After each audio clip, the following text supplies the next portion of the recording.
Well, good morning. It's Saturday and it is a time with Thrive Life Coach.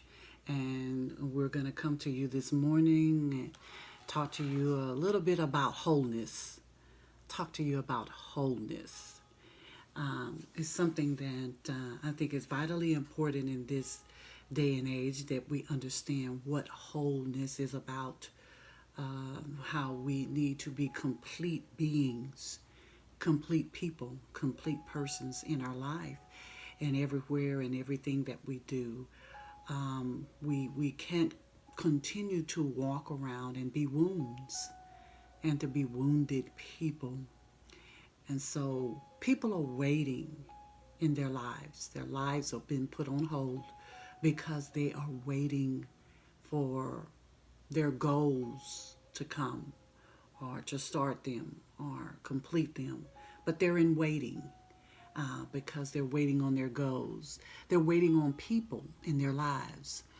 If the right person comes in my life, if the right setting, the right situation, if I get the right support, people are in waiting. And so this waiting type of idea that we have, that we are on hold, we're on pause, we're waiting, it causes us not to be whole. And so we are around here wounded because certain peoples are not helping us, certain people are not supporting us, or supporting us in the way that we think we should be supported. And so we are walking around without wholeness. And so we we are empty inside because everything we're looking for is external. It's on the outside of us. And I'm here to tell you today that in order to walk in some wholeness, to walk in wholeness in our lives, we can't put aside any more waiting on our goals, waiting on people, or waiting for external things to happen. If we don't know anything, we know this about COVID-19, that you can't depend on anything. You can't depend on the world in order for you to move, to go forward in life, and to go and do the things and be the things and see the places and interact with people. You can't wait on anyone. You can't wait on external things. You can't wait on this world. The moment we decide to look within ourselves, our healing begins. When we decide that we're no longer look external, we're not going to look and wait and be people in waiting, always waiting on something, someone, or situation. The moment you decide that you are going to look within, it's when you begin to be whole. Because that's healing. When we go inside and look inside of ourselves, that's when the healing begins. I can't really give you a whole definition, but I'm going to talk a whole lot about what wholeness is not. And then in order for us to go to a place to show you what wholeness is. So we're going to compare and contrast. We're going to look at a lot of what wholeness is not. Because we're not walking in wholeness. We're not complete people. And as me being a single person and walking in this world and navigating my life as a single person, I'm understanding more and more how a person has to be whole. When I come to a place of meeting that right person, I have to be whole or that person has to be whole. We don't need to be half of anything and expect to then create something that's whole. We must be whole people as we are now. So the minute we decide to look within ourselves, our healing begins and our wholeness begins. If you cannot think greater than how you feel in terms of being whole, in terms of the wounds or waiting on people and all those other parts, if you cannot think greater than your feelings and your emotions, then you're going to continue to live in the past. So if a feeling keeps you from being whole, is what it's saying, then you are never going to come out of the past. Because when you are always led by your emotions and your feelings, then you're going to continue to live in the past. You're not going to be making growth. You're not going to be moving forward. and you're not going to become unstuck. So we have got to begin to be thinkers, to think greater than our emotions. Yes, we acknowledge what we feel in that moment, in that situation, but we can allow our emotions and our feelings to be what catapults us to go forward, what makes us grow, what's going to make us whole. We cannot allow that to be the priority and what causes us to do anything or not based on our feelings. I hope I'm helping you. We cannot live in the bad past, because if you do, then you're not growing. If you're living in the past, if you're living on your emotions, if you're living on your feelings, then you're not living. Because everything that you're doing is based on what you've already done and experienced.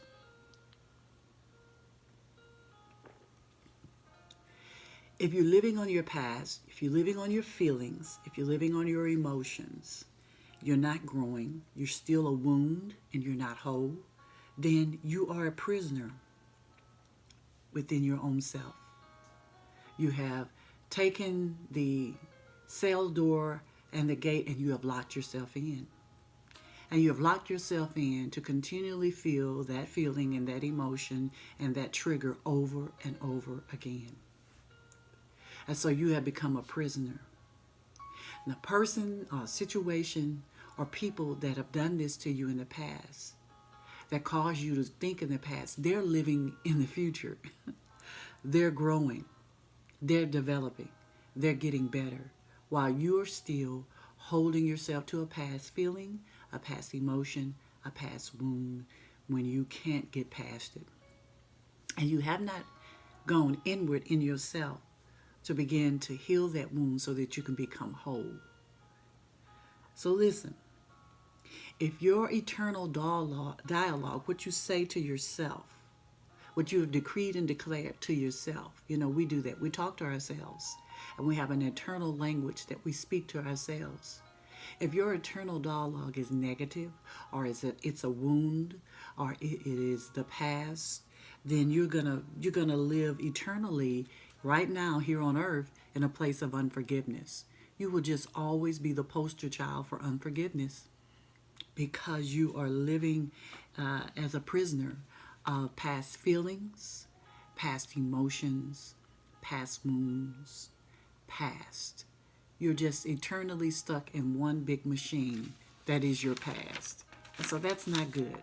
We don't want you to live like that. God doesn't want you to live like that, because you have to understand that you cannot control people. You can't control the past. You cannot monitor people. You cannot monitor a person or a situation.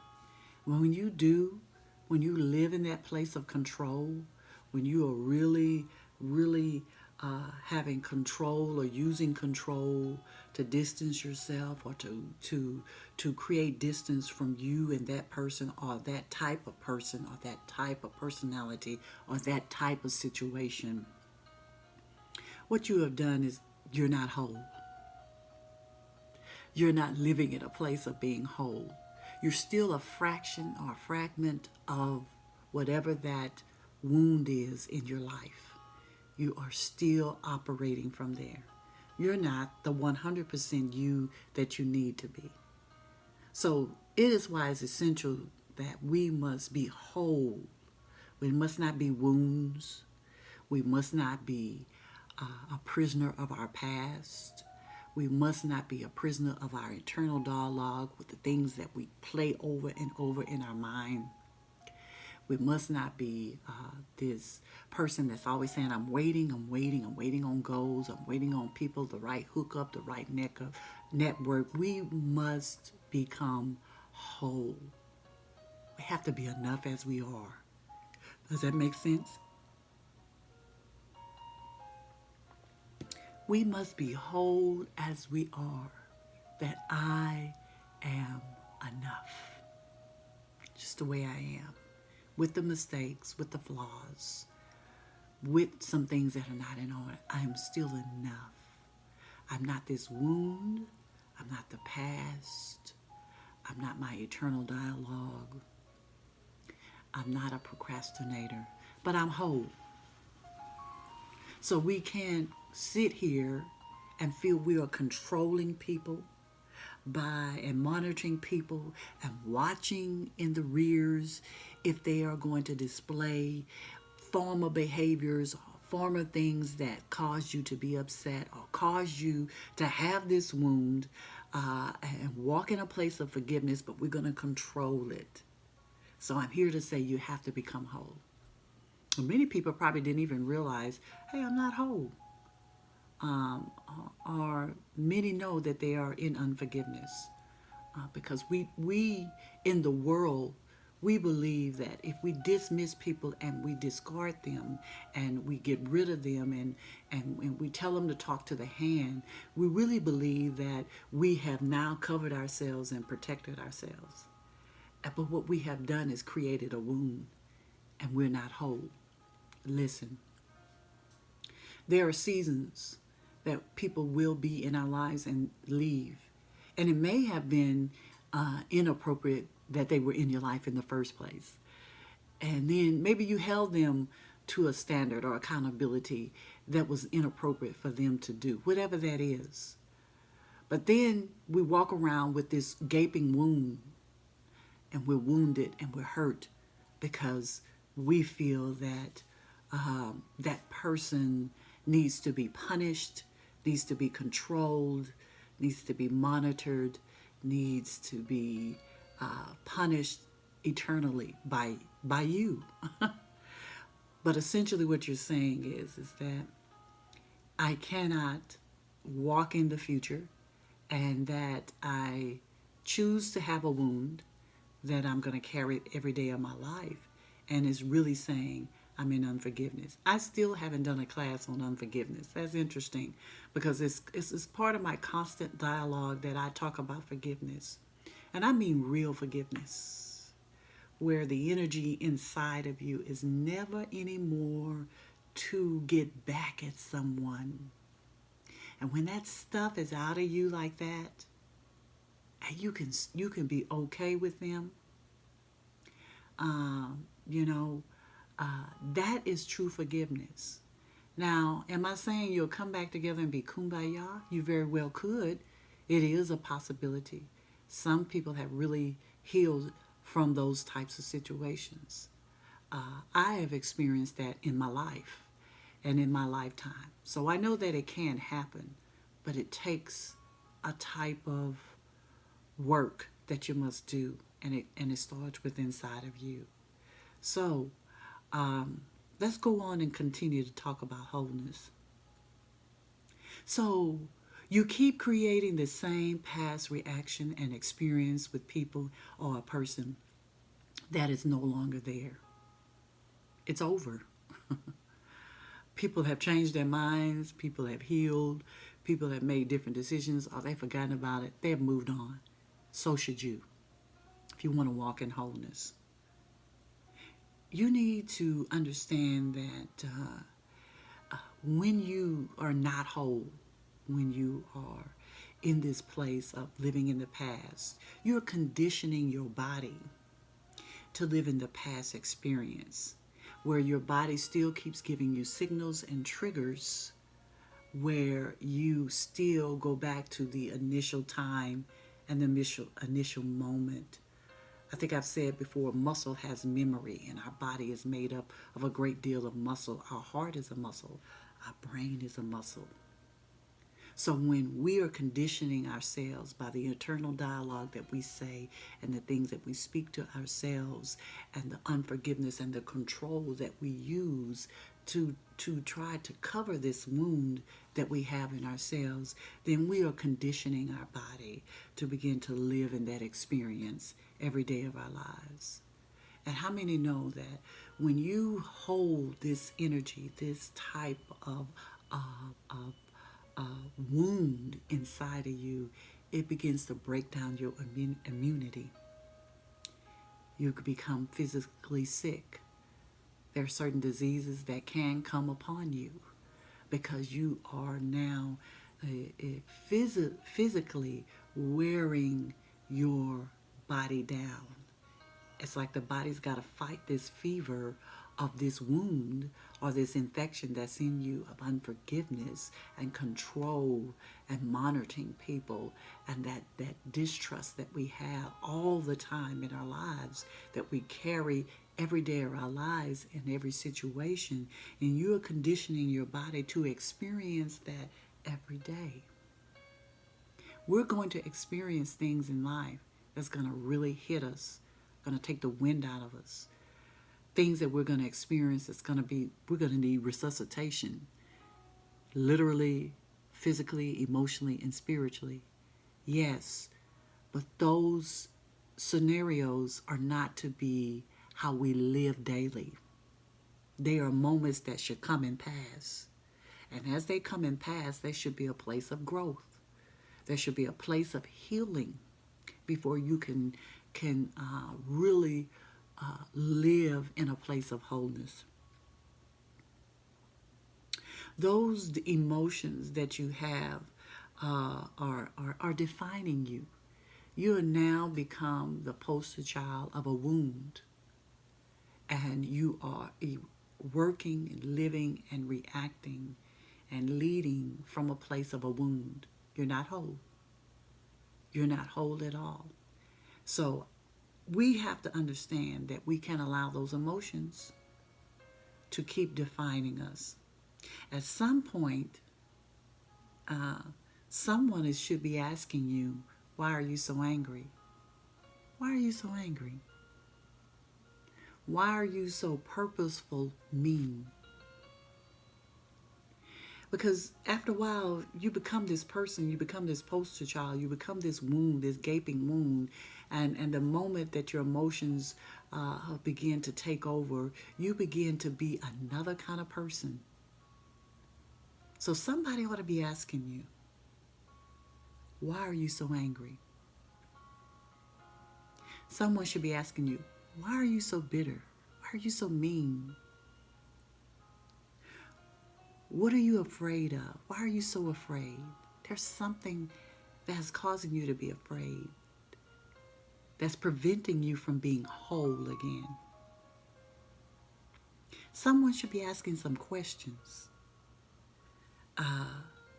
Why are you still in pain? Why are you still telling this story? Whatever that story was, that you have made it become such a recited conversation. Why are you still in pain? Someone should be asking you, so why do you keep reaffirming the same signal in your mind, in your body? Why are you keep signaling the things that trigger you, that triggered you? Why do you keep reaffirming that same signal that created a negative memory? The question has to be asked, because I think that it is important for us to know that we got to ask the right questions. And sometimes instead of listening to the story rehearsed, and every time they tell the story, there are other versions that they have added on. So it's really not even at the truth level anymore. It's become a story. One that we want other people to believe wholeheartedly and 100% what we're saying. And essentially you're saying you have not been able to change from a particular experience. You haven't changed from a particular experience that you've gone through. And you are stuck. You're wounded. You're still a wound. You're still in the past. You still have negative internal dialogues. You have not changed. So when we become the tellers of our stories, we need to become tellers of our future and not of our past. Why do I want to keep telling the same story that happened years ago and not begin to try to tell a story that takes me to a future place or a better place? We need to stop becoming storytellers of our past, but we need to become tellers of our future. But when we keep telling the past story, we're saying we can't change. If we continue to tell our past story, our past viewpoint, we must ask some more questions. I've always been a person who asks questions. When my mother would tell me things, I would ask why. Not to be disrespectful, but I think that I would get a better understanding. The better I got the understanding, the better I could function, even if the situation wasn't a good situation to be doing or be involved in. Because I had the explanation of ask or why, or having delved into it and unpacked it, I have begun to then, and asking the questions, I have begun to then understand better. So when we are walking towards wholeness and we hear the stories and the viewpoints of others, or we are telling our story and our viewpoint to others, there ought to be somebody there that's asking the question at some point. And the question should come from the speaker and from the listener. Number one, who else needs to be here when you begin to tell your story? I believe that if the person or situation or people involved of the story that you tell can't be there, I don't think that you ought to keep telling the story. I don't think you need to continue to have the wound. I don't think you need to continue to be less than a whole in your life because you're only telling your story from your viewpoint. You're only telling your story from your place of hurt. But I believe that if we want to walk in wholeness and to grow and to move forward and to change our eternal dialogue, we need to tell the story in the presence of the persons that have been a part of this story, that are a part of the woven fabric of that story. And I think what you'll get is the truth of this story that a person cannot move forward from. There may be multiple people that are involved, as I said. As you keep telling the story of being the victim, you may find out that you played a part in victimizing your own self. So a part of being wholeness is looking inside of us, looking at who are we, what part did we play. That's a great place of healing, to healing that wound that's on the inside of us. But if we continue to tell the story from our partial viewpoint and not telling the story to the person and listening to the person and asking questions to the other person or people or situation, then you won't really walk in a place of wholeness. And I know many people that are non-confrontational in the sense that they don't want to have that conversation with that other person because they don't really want to hear what side that person had or what that other person brought to or took away from that situation. We're talking about being wholeness, living in wholeness. It is a bold journey into walking into being whole. You've got to ask the right questions. So many times I have been in the presence of people and people retold the person's story from their viewpoint, but no one asked the question or questions that needed to be asked. So we didn't get to the root of it, the root, cause, and place of why everything happened and what part we played. Am I helping someone? I hope that I am. Number two, when we are all present If you dare to bring in all the people when you tell the story, or persons, and when everyone and everything is present, and you can tell that story in the presence of all these people, and the person that is a part of that wound, when all is present, there should be a feeling of trust.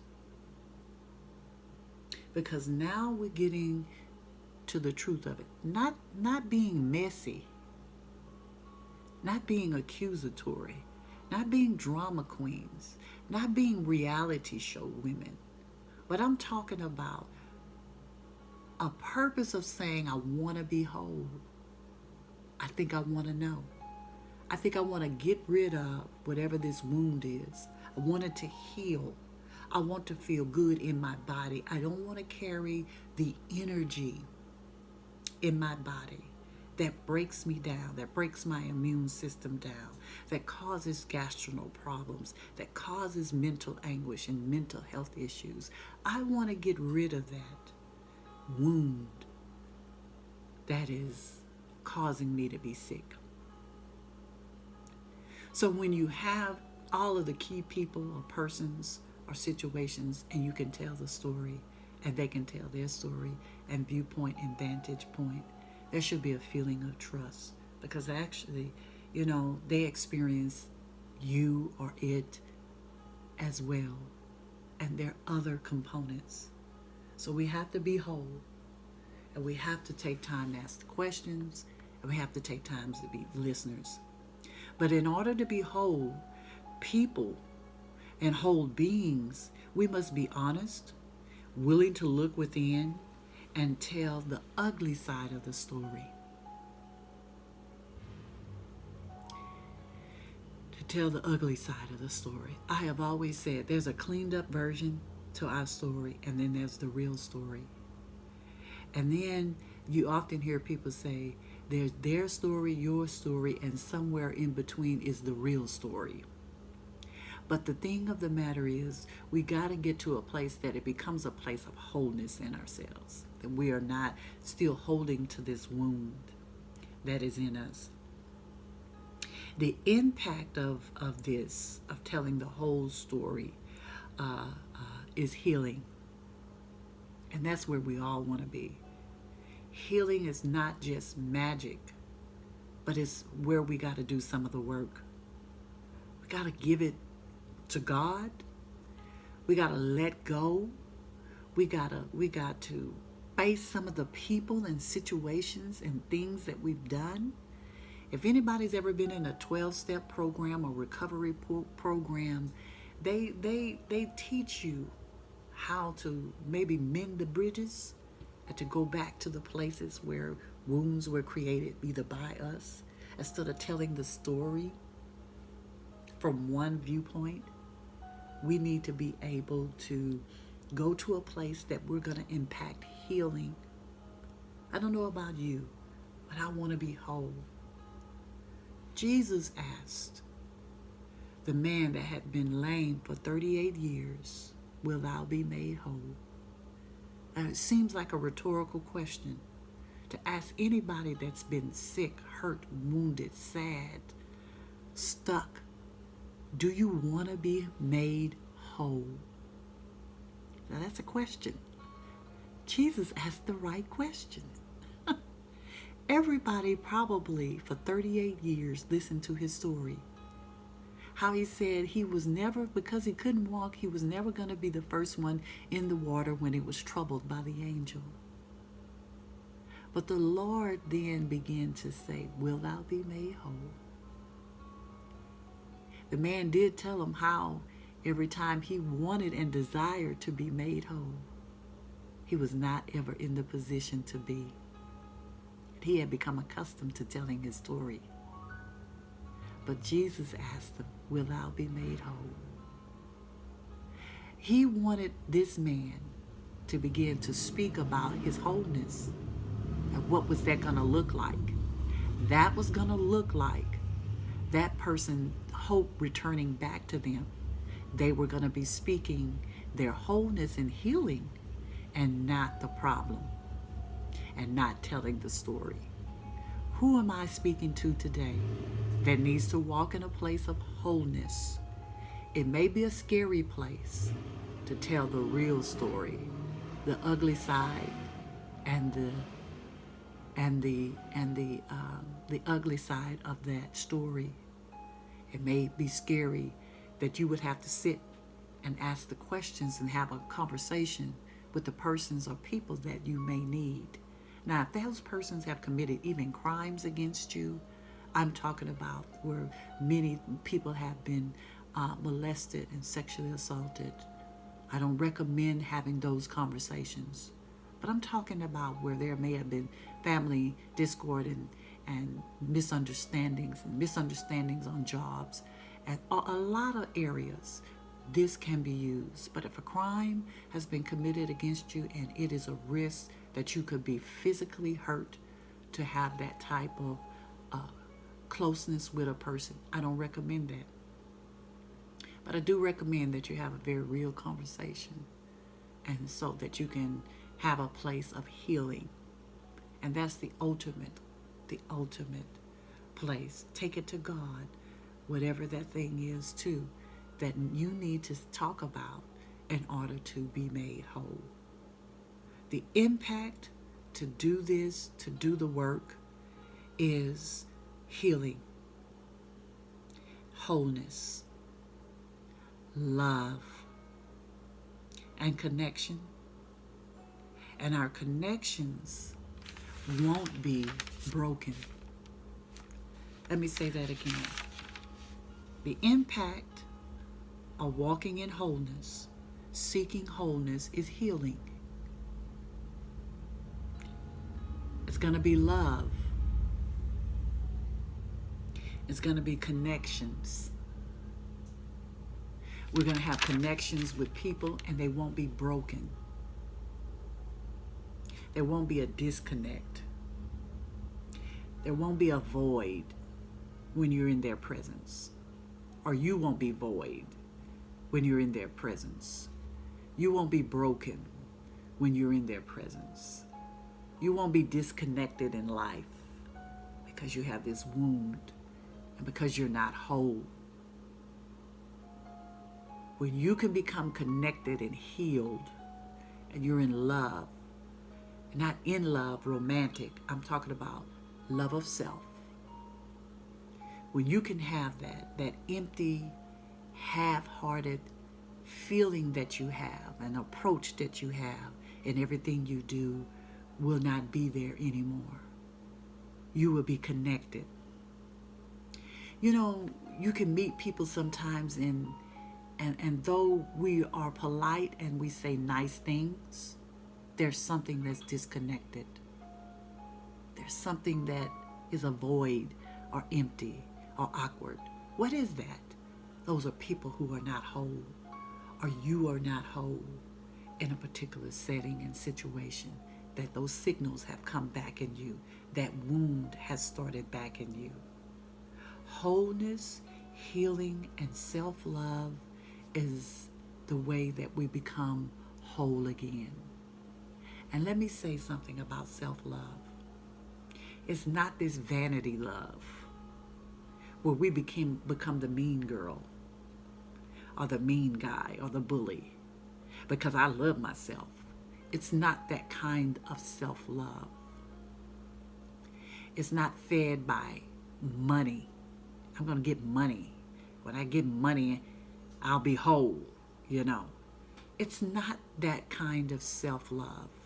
It's not the power that now you feel you've shifted some things and now you lowered power and control over a person, and that makes me love myself. That's not the self-love I'm talking about. It is self-love is to have an influence and to have admiration towards people and things. It is self-love when you create a healthy balance in yourself. You're not half-hearted. You are self-love. You are mindful and conscious of how you show up in other people. You're not doing anything for them, but it's not this mean-spirited, vanity-minded, power and control driven that if I say I am this or that, that's who I am. It's not that kind of self-love. It means that we're tending to inventorying ourselves, checking on ourselves, seeing what's going on with ourselves, working on ourselves. We were working on improvement and betterment of ourselves, because really I am my own work, and I take inventory. Because if something has been there too long, I want to work it out. So we have to have that. So wholeness and healing is self-love, and it's not vanity. There are 3 types of hearts that we have when we are not in wholeness. We have the half-hearted heart. We're half-hearted. We're not all there. You know, we are not very committed. Nothing really is a priority in our lives. We put all our priorities with one person or one situation, but everything else don't get all of you, doesn't get the best of you. That's half-hearted. You live a half-hearted life. So how do you act if you're half-hearted? That's something I want us to think about. The other heart that we have when we're not in wholeness is that we have a closed heart. We have a closed heart. We abandon and we reject. We abandon and we reject when you have a closed heart.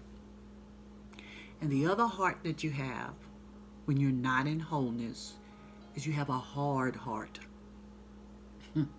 It's bitter. It's just bitter. You're pessimistic. You see nothing negative. I mean, you see nothing positive. So we have a hard heart. We just refuse. We refuse to change ourselves. We refuse to be whole again. And so those are 3 heart conditions that people have, or the 3 types of heart a person have when they're not in wholeness. And if you have those, you are not whole. You're not whole. In order to be wholehearted or to love anyone, we must be whole.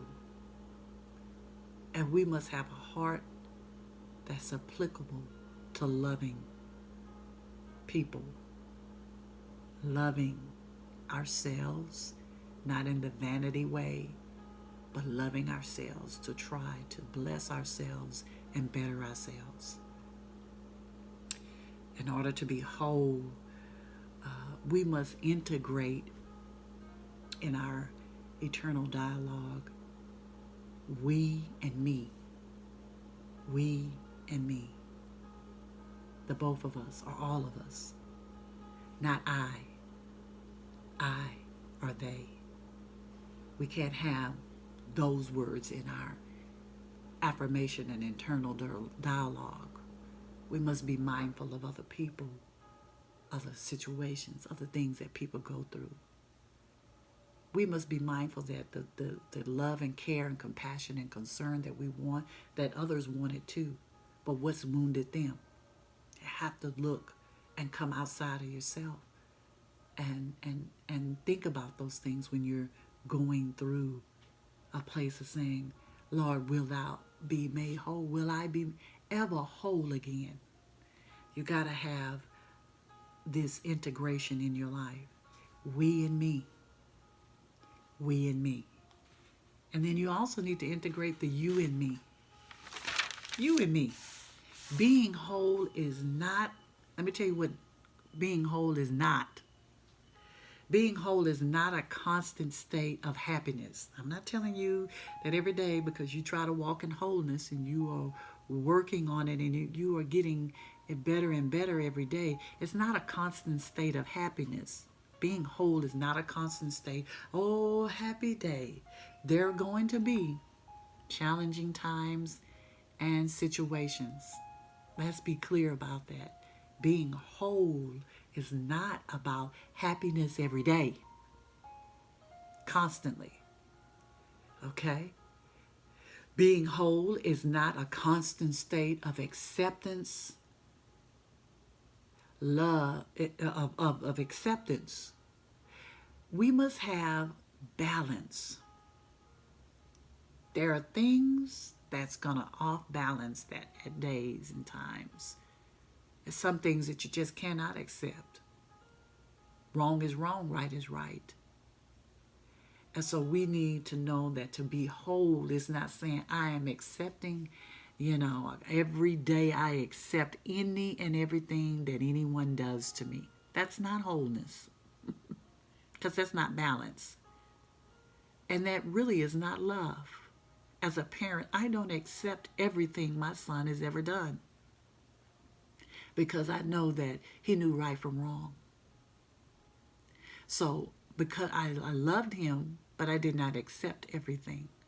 So let's be clear that as I walk in wholeness, it's not being a doormat or control. You don't have any type of healthy boundaries in our lives that we just allow any and everything. But it is a place of having the balance of it. There needs to be give and take, flexibility, ebb and flow to walk in wholeness. You're not rigid. You're not just the closed heart. You're not the cold, closed heart that we talked about. You don't have those heart conditions that we talked about. Half-hearted, the closed heart. What was the other heart? And half-hearted and hard heart.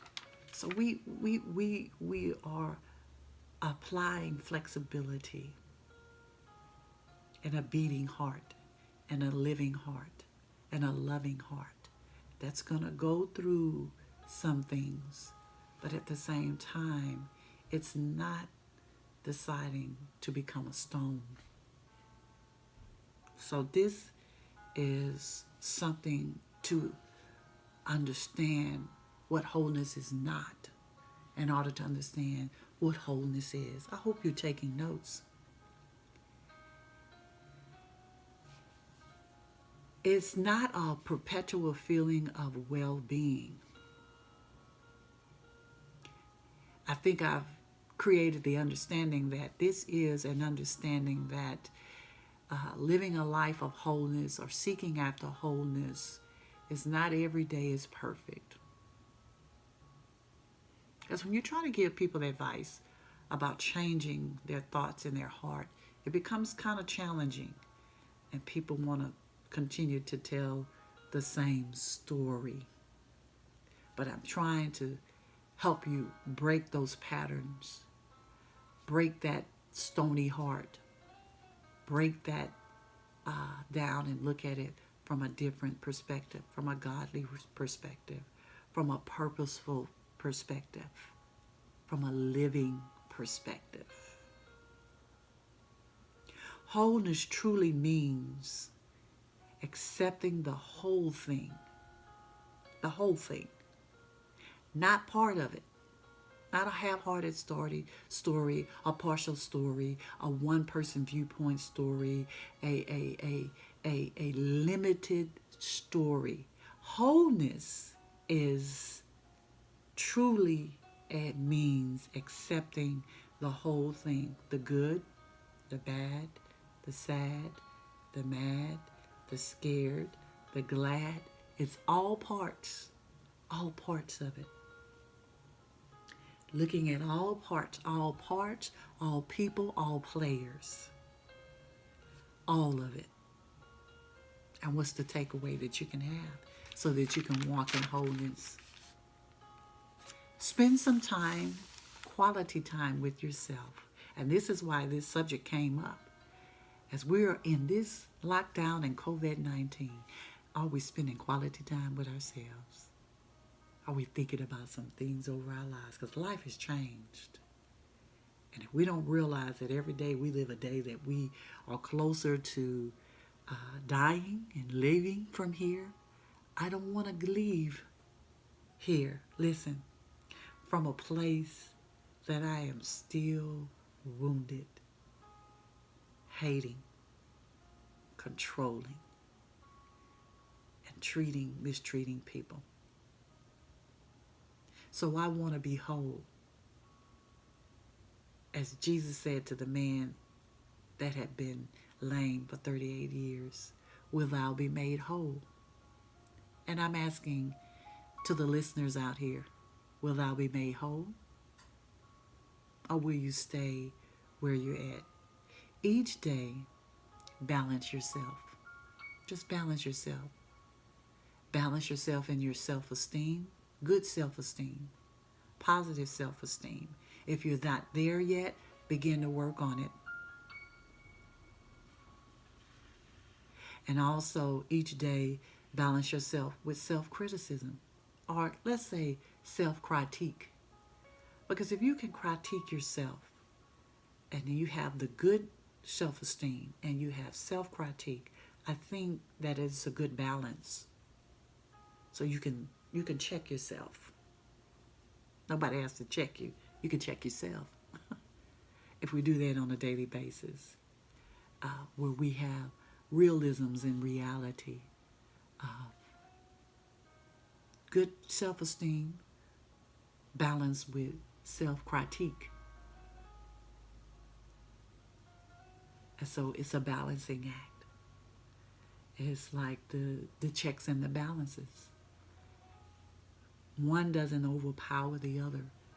Each one brings into perspective the better you. Talking about wholeness. But do it in a loving way. Don't beat yourself up, but love yourself to a place of wholeness with real realities and with self-critiques. Practice this.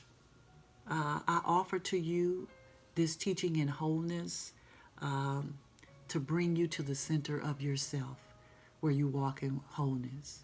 Well, I'm out of time, and time has been well spent, but I had to take the time to talk to us about wholeness. It is a very worthy work and challenge that you can have. Now, don't just take the notes and put them up on the shelf and not walk in it. Sit down and really think about what this subject was and this teaching was on today, and how can you perfect it, walk in it, and grow in it. And I tell you, you'll become this beautiful glowing light. You become this beautiful person where you are adding to the world and to people's lives.